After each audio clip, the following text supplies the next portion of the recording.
This show is sponsored by BetterHelp Online Therapy. You are your greatest asset. It's time you started investing in that.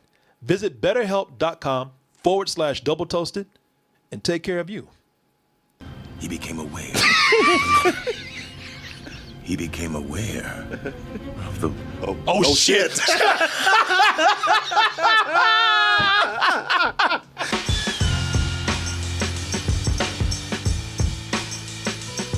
Hey everyone, I'm sure you heard by now, Double Toasted is heading out on tour, bringing you a night of comedy, games, and some interaction with the audience out there. Get tickets by going over to doubletoasted.com or going over to X1 Entertainment. Hey, we'll see you soon. Hey everyone, support our Patreon, which helps us to continue bringing you our live streams, videos, and podcasts while bringing you new content such as exclusive live streams and animated shorts. It has finally come to an end, or at least for this season. Mm-hmm. What if... Another Marvel show put to bed. Another Marvel show done. And with this one being finished, and they ended big. They did. They pulled out all the stops. They pulled out everything. They we have some where it ends with the city being destroyed or torn up. We had one where a dimension or two was torn up. This one we had somebody try to take out the whole multiverse. All of existence. All of existence. Mankind and everything else as we know it, gone because of Tony. Always Tony. Comes back to him. Always Tony. Tony Stark has been dead for years, man. Has been dead for years. But cartoon Tony still the program. Still. And won't stop. Like, want to build sort of armor around the world. Can you stop with that? How about we build an armor around you? Yeah. We need protection from you. Goddamn, Tony ain't been around for years and he's still things up in other dimensions. Tony's a menace. The hell with Spider-Man, Tony Stark. I've said that from the beginning. When you talk about villains in the MCU, it's like, don't leave Tony Stark off that list. Yeah, he's the uber villain. He just spawns villains. Yeah, man.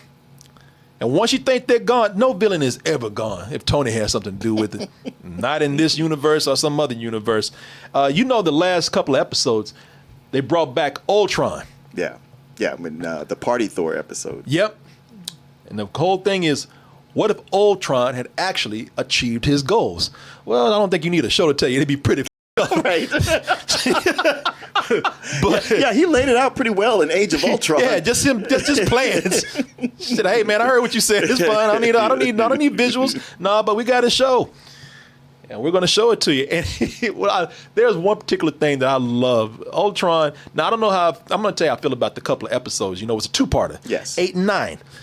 This week. 8 and 9 was a two-parter. I missed 8. Finally got caught up with it, and we get to see this whole thing acted out of what would happen if Ultron had, what the hell are they doing right there?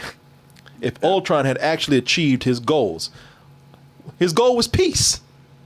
Peace and serenity by destroying your ass. By destroying everything. Everything.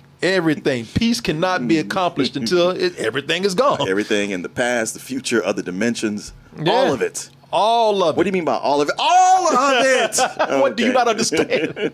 Turns out it would be devastating beyond comprehension. And we got a front row seat to just that event right there. With What If Episode 8 and What If Episode 9. We're going to put those together in one review right here. Let's go ahead and take a look at the trailer, and then we'll be back with our review.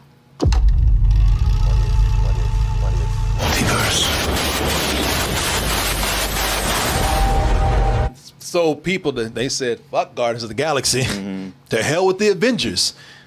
This is a job that only a select few can do.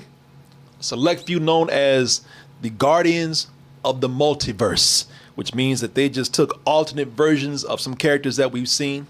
Some of them are like the characters that we know, and some of them are kind of swapped out or changed out. Thor is still stupid. We got that. I love Thor. Some things never change. Thor is still dumb as, but in this episode, it was a huge episode where it started to bring back a lot of things that we've seen in the past episodes. Turns out that most of these are not standalone. Right, they were actually connected. They were actually connected the whole time. And this time we needed versions of, but versions of certain characters, such as Star-Lord, but not the Star-Lord you know, the T'Challa Star-Lord. The good Star-Lord. The good, yes, the good. You had a version of Peggy Carter come in, who's really cool. She's running things, you know. She's doing it when Captain America couldn't. Right. She's Captain Carter. Captain, and a few others, including Dumb Thor. Also versions Not of Party Thor. No, he dumb as come on now. Come on. He's just out to have a good time. Yeah, sure. Well, yeah, that's just a polite way of saying Dumb Thor, but we'll go with Party Thor, sure. When have parties of that type ever been that smart? Hey, if he threw one of those parties, would you turn it down? No, of course I'd be there. He'd be dumb as f. That's why I want to be there. Woo! Shit, the multiverse was being destroyed. He's still, can I have a beer? Woo! I want to party with that guy. He's worried about a beer. That was his first question. When they brought the Guardians of the Multiverse together, nobody asked about what's our plan, what's our mission, why is this happening? He says, hey, you got a beer? Hey, they were in a pub. Vegas, baby. He's immortal. He's lived so long, he ain't phased. No, that's true. Yeah. Run this shit down. I don't care. As long as I go down partying. You know what all these movies about the end of the world, have you noticed that in every one of those movies, there's a bunch of just dumbass people just partying? Yeah. Just like, hey, when ain't nothing else to do, comets coming, floods about to happen. Woo! Yeah. People, and they always on a rooftop so they can get a good look at the destruction, get a good look at the apocalypse. But, you know, this episode, both of them together, I do like that they were able to come in and tie in other stories. And got to be fair, we're talking about, and there are some things that I don't know if they meant for it to be like this, but there's some things I love because I laughed my ass off, man. I didn't see episode 8 last week, and I'm sitting up here talking about Tony, but I got to talk about the Watcher, man. The Watcher. The thing with the Watcher is, I thought the Watcher was just sitting back and talking to us the whole time, telling us a story. You know, I almost feel betrayed. I thought we had his attention. I felt special. I thought he was weaving yarns just for you and me, Martin. Did you? And it turns out the whole time this crazy has been talking to himself. Hell yeah. I love the context of this is that he's been alone so long and haven't been able to do anything, just powerless, that it drove him crazy. He's just been out there talking to himself the whole time. These Watchers, they're supposed to be there. They're silent. They're recording all of human history.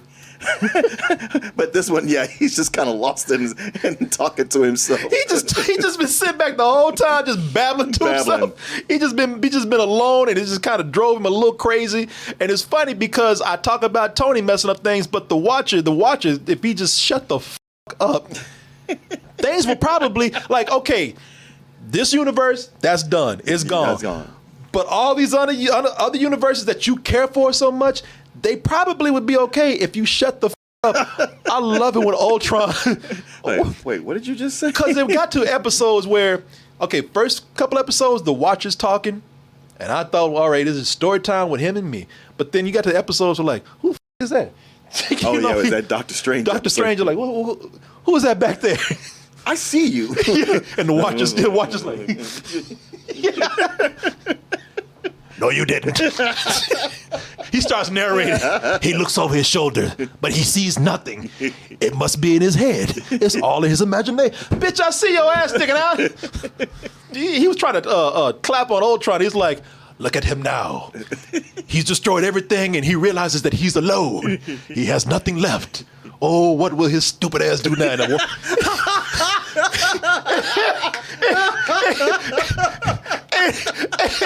And Ultron was like, bitch, I see you. Wait, who's stupid? Yeah, hey, wait a minute. Basking in the boundless silence of his universe, he became aware. He became aware of the... Oh shit.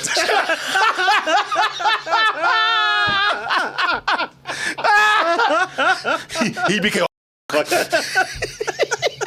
I see you. Yeah. There are universes beyond my own. Oh, fuck. No, you don't. No, you don't. Nothing. He's trying to lock the doors and shit. No English. I'm watching that hole. The multiverse is closed today. Mr. Watcher is not here. I'll come back tomorrow. That fool got busted. I love it. He's been so cool the whole time. With that robe up in his hand. Many universes, but none of them can touch me. but just then, yeah, he usually says a little bit. But he was just word vomiting talking about Ultron then. Because he was almost out of character. He was on such a roll talking shit about Ultron. Talking about his ass and thought he was protected. Yeah, I love that. I love that scene right there. Because it's like somebody talking at the TV. Yeah. And then the characters stop and go like, hey, do you mind? And he's like, oh, sorry. Well, Ultron, you f***ed up now, didn't you? Yeah, ain't shit left for you. Might as well call it a day, old buddy. Basking in the boundless silence of his universe, Ultron ascended to a previously unattainable level of consciousness. He became aware of another. Bitch. Oh, he's reading the script. He became aware of another. Oh, shit, that's me. Yeah. He turns around and sees Ultron. He turns around and sees the Watcher. The Watcher says, oh, he's right in front of me, isn't he? Oh, shit. Yeah, Ultron just comes over with the script and just like, oh, you know what? That is a great scene. Now, I don't know how I feel about that because the Watcher is always, I do like him better as a Watcher. Yeah, same here. Yeah, man, I don't know how I feel about him actually being a legit superhero because that's what they do. They make him, he's got powers and everything. Yeah, and it does make for a cool fight. Don't get me wrong. Like I'm not going to spoil too much here. This is not really a spoilery review.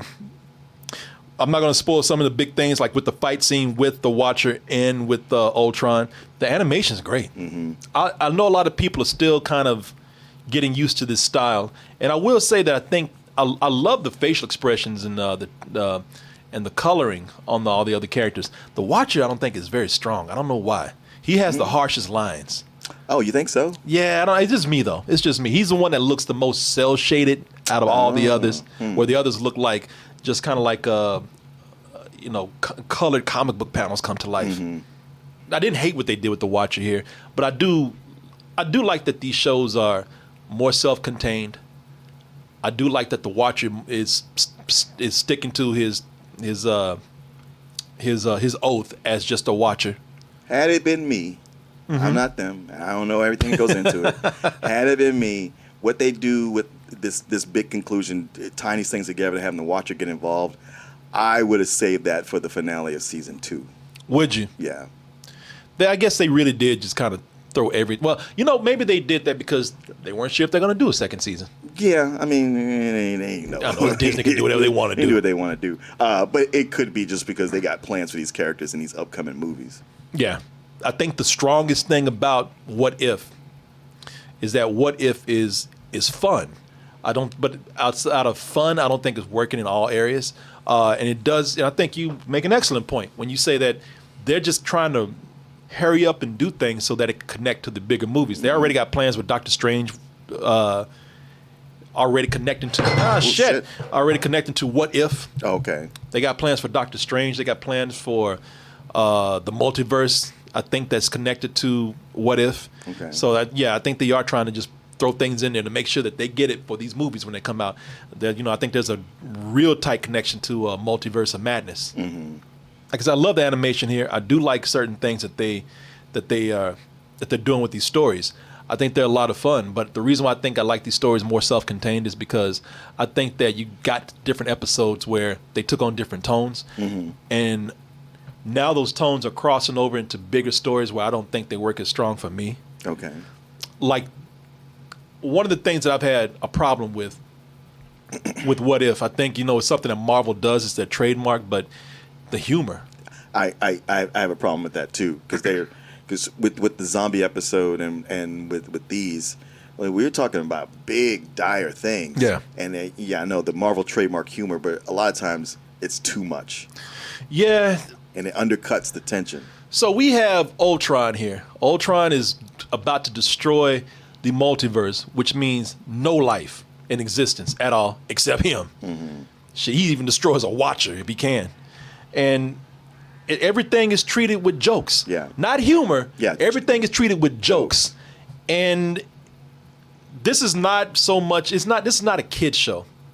But looking at the animation here and with the jokes they have, it feels very much like it's back on a kid's level.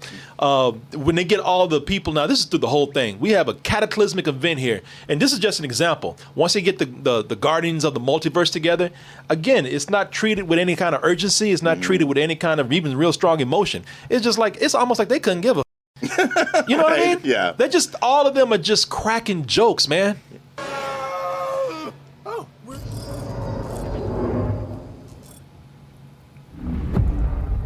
You see Charlie, shit. Man, don't do that shit. I do like how throughout this, they kind of make the Watcher a creep. And somebody in every episode makes a remark on it. They do, and they're right. And I like the way they even hold it against them. Like, I like the way they hold, like, look, I get it, though. Now, one of the things I don't think they explain, and maybe they will later, is why can't you get involved? And I guess it's because once we get involved, then we won't stop. We'll just be playing chess with the multiverse, you know, and playing, just maneuvering things at our will. The thing is, we can't. We have to sit back because, we don't want to ruin anything. And who knows? It's a natural order of things. I get that. But I do like the way people don't understand, and they hold it against them. Yeah. They said, bitch, you saw my family die. You didn't do a goddamn thing about it. But I can't do it. The hell you can't. You here now? That's immaterial. It's you again. Come on, get a new trick, man. Cut him out. He's like, fuck y'all, man. Get that new trick. Yeah, man. Now they make him. And it's funny because people make him out to be creeping than what he is. They make him sound like he's watching with his dick in his hand or something. It's like, nah, man, come on. I guess he's a watcher because they watch and only intervene unless they absolutely have to. Yeah, it has to be. Yeah, that thing where, all right, we got no choice. But the humor here, man, is what is bringing it down for me. I don't mind it in certain episodes. Mm-hmm. Sure. I think it's actually really cool. Like, I like the Vegas episode of Thor. Yeah, the Party Thor and the Guardians with T'Challa. I think it works great with those. And some of the other places here and there, but yeah, it was really bugging me in the zombie episode. Yeah, and I see what you mean. Like, the zombie episode didn't bother me because, like I said, I saw the zombie episode like a zombie comedy, like Shaun of the Dead or something. But watching this, I see exactly how you feel, because I'm like, man, y'all just can we just stop joking for a minute? Yeah, for a minute. We got some serious shit going on. Yeah, I okay, you're gonna joke for a little bit because everybody's nervous, but now, the shit is serious. Enough with the jokes. Yeah, I mean, you look at like that Black Widow, like from the world she came from, everybody's dead. Yes, exactly. And and I understand that humor's a coping mechanism, but that's the only thing that was throwing me off, man. That was the only thing that I thought, like, this is great. I'm even forgiving of. That's the only thing with doing these short formats too. I thought, like, man, I love when they were just self-contained, because now when you have a big cataclysmic overlapping event, it's wrapped up very quickly. Well, that was the thing, because a lot of people love the episode 8, and I was like, this is actually toward my bottom. I love episode 9, but 8 was kind of toward my bottom because Ultron achieving his goals, everything was just happening for him like this. I was like, there's no struggle whatsoever. He thinks it just happens. And I know it's like, okay, 30-minute format, we got to move it along. But I was like, it takes some out of it when he's able to just do everything so easily. I can see why you enjoyed 9, because I think they're both fun. They are. I got problems, but I mean, I still like this show. I don't love all of them, and this one, I actually love the first episode, episode 8. Oh, you liked 8 I like better than 8 9? better, and I think the reason why is because it's easier to destroy than build. So I can see why Ultron was able to go in and just and destroy things so quickly. It's when you have a resolution and you save the multiverse in 30 minutes. So I was like, all right, that's pretty quick. But Okay. But again, fair enough. But I had fun with both of them. Yeah, I did. That's the thing. I'd say like, well, that's my least favorite.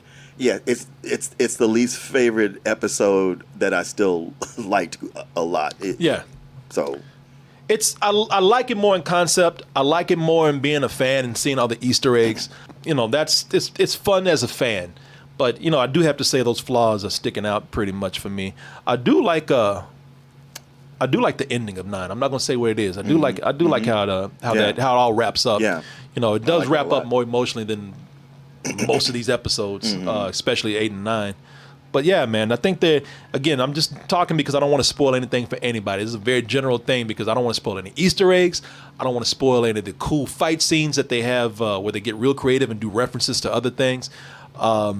They even do things that make references to the comic books and comic book characters. Yes. With visuals. yeah, in there's there. even like just quick visuals where they show other what if things going on. I mean, other multiverse things, and they're from actual what if comics that have been published before. Really? Yeah. Yeah. See, I didn't even know that. They even make references to the movies, in a certain way. Like they reverse events by reversing characters. Then and I guess that's where the strength and the weakness of this is at the same time.